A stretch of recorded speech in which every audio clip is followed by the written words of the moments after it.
Shalom pemirsa dimanapun Anda berada, selamat datang pada program On Target. Hari ini kita berada pada episode Pilar-Pilar Iman dengan topik yang menarik, yaitu menang bersama Raja di atas segala Raja. Pemirsa yang dikasihi Tuhan, apabila kita bertanya kepada siapapun yang sudah melakukan aktivitasnya, ya baik di sekolah, baik di bisnis, baik juga di pekerjaannya, di karir segalanya. Apakah Anda mau menang? Pasti jawabnya mau. Tapi apa yang dikatakan firman Tuhan tentang menang ini? Baik, saya akan bacakan satu ayat di Wahyu 17:14. Mereka akan berperang melawan anak domba, tetapi anak domba akan mengalahkan mereka, karena ia adalah Tuan di atas segala Tuan dan Raja di atas segala Raja. Mereka bersama-sama dengan dia juga akan menang, yaitu mereka yang terpanggil, yang telah dipilih, dan yang setia. Rasul Paulus juga mengatakan apabila seseorang ingin menang perlombaan, dia juga harus melakukan latihan dengan sungguh-sungguh, dengan ketat. Juga seorang petinju tidak sembarangan memukul seperti memukul angin. Sehingga segala sesuatu itu ada aturannya, kemudian ada tujuannya. Pemirsa yang dikasihi Tuhan, saya akan memberikan sebuah kesaksian nyata bagaimana seperti ayat ini berbicara. Dipilih, sebelum dipilih dia dipanggil. Artinya dipanggil, kemudian dipilih, dan dia harus setia baru bisa menang. Ada seorang anak yang duduk di bangku kelas 2 SMA, dan ini merupakan kisah nyata. Satu hari dia dipanggil oleh gurunya ke kantor para guru. Gurunya berkata demikian, disebutlah nama anak ini. Kamu bukan anak yang paling pintar di sekolah ini. Ada anak yang jauh lebih pintar daripada kamu. Tapi sekolah memutuskan untuk mengirim kamu untuk bertanding di dalam salah satu olimpiade mata kuliah IPA. Anak ini bertanya-tanya dalam hatinya, apa sih artinya ini? Begitu dia pulang sekolah dijemput oleh orang tuanya, dia bertanya kepada orang tuanya, Bapak, kenapa guru saya ngomong begini? Kamu bukan anak yang masih ada anak yang lebih pintar dari kamu. Tapi kenapa guru mengirim saya?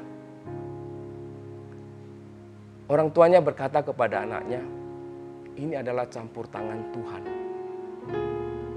Berarti anak ini telah dipanggil oleh Tuhan untuk melakukan suatu kegiatan yang memang Tuhan rencanakan di dalam hidup anak ini.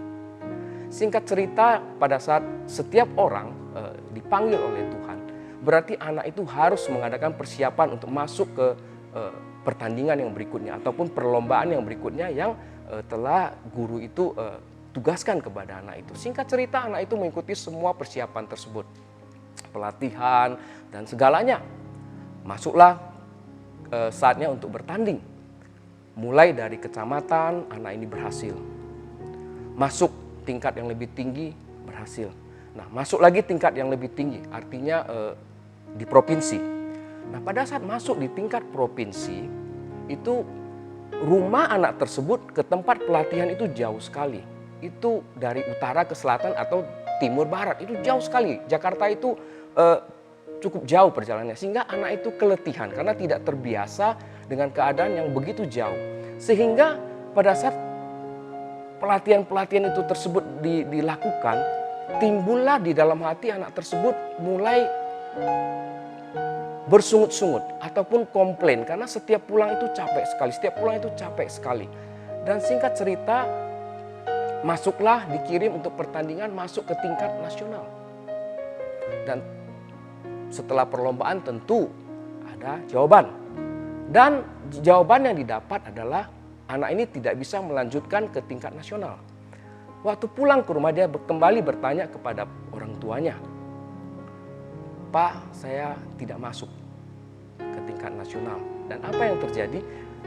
Orang tuanya berkata begini, anakku, Tuhan sudah memberikan kesempatan kepada kamu, tapi kamu tidak mempergunakan dengan baik. Kamu harus minta ampun sama Tuhan. Dan puji Tuhan, anak ini mendengar suara ayahnya. Dia minta ampun kepada Tuhan. Besok pagi dia lapor kepada orang tuanya. Saya sudah minta ampun sama Tuhan.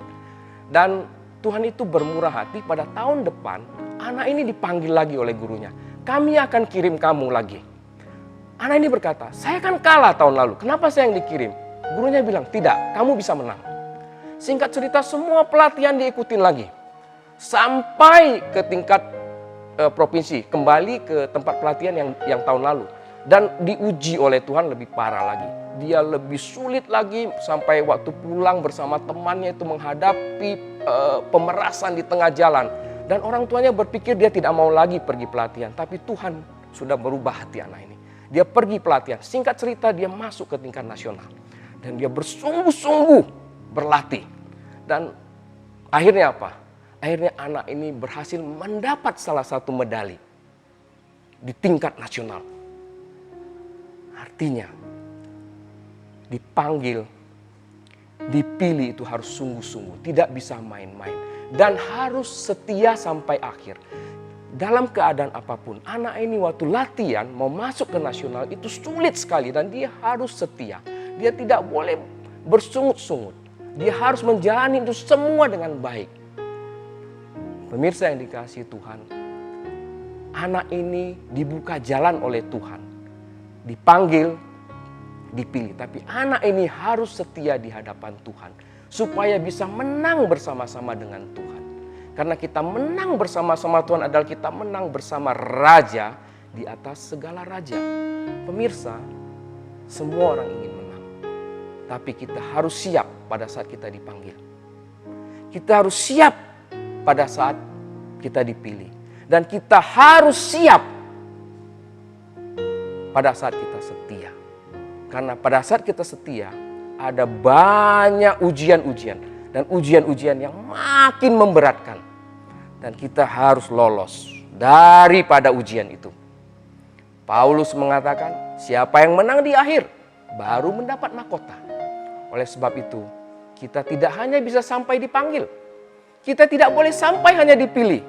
Tapi kita harus sampai garis akhir. Paulus katakan, menyelesaikan pertandingan dengan baik. Pemirsa, kita harus siap di segala keadaan. Walaupun kita berada di dalam Tuhan. Pemirsa yang dikasihi Tuhan, demikianlah program kita pada hari ini. Sampai berjumpa pada program berikutnya. Tuhan Yesus memberkati.